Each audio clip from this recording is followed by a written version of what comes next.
जो दिखाई दे नहीं है। रूप न रेख न रंग, प्रभु तीन गुणों से भिन्न। तो जो असली राम है, जो सब में रम रहा है, वो है कबीर। ना कि कबीर साहब की फोटो लगा के आरती को घुमाने लग जाओ तो उसको कबीर मान लेना। वो कबीर साहब का शरीर है। जैसे कृष्ण जी की मूर्ति को तुम कृष्ण मान बैठे हो, वो कृष्ण नहीं है भाई, वो शरीर है। कृष्ण तो स्वयं आत्मा है। गीता में कितना स्पष्ट बोला उन्होंने, हे अर्जुन, तू और मैं ये नाशवान शरीर नहीं है। ये शरीर तो हमारे कपड़े हैं, ये जीवात्मा के कपड़े हैं। एक दिन ये शरीर, ये कपड़े जर्जर अवस्था में हो जाएंगे और हम इन कपड़ों को त्याग देंगे और दोबारा से नए कपड़े धारण कर लेंगे। देखो गीता में लिखा है। अब जिन कपड़ों की तुम पूजा कर रहे हो कृष्ण मान के, वो कपड़े तो उन्होंने उतार दिए, दूसरे कपड़े धारण कर लिए। अब दो कृष्ण हो गए।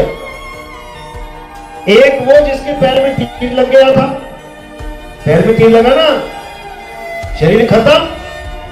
अब एक शरीर खत्म हो गया तो क्या किया उन्होंने, दूसरा शरीर धारण कर लिया। अब दो कृष्ण हो गए।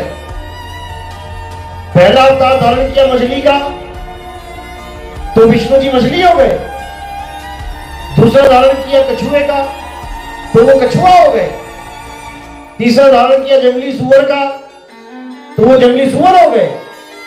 अरे जब वो मछली नहीं रहे, वो कछुआ नहीं रहे, तो जंगली सुअर नहीं रहे, तो तुमने उसे इंसान कैसे बना दिया, आदमी कैसे बना दिया। आदमी भी एक शरीर है, जैसे मछली कछुआ एक शरीर है, लेकिन वो शरीर नहीं है। यही समझा समझा के थक गए गीता में, लेकिन किसी के समझ में नहीं है।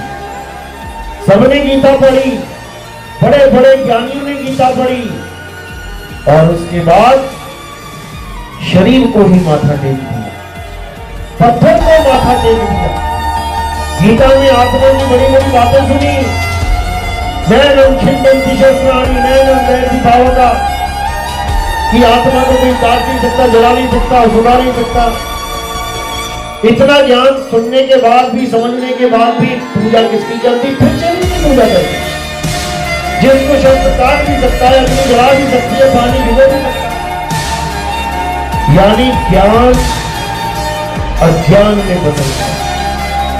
किसके कारण? वेदी गुरु नाम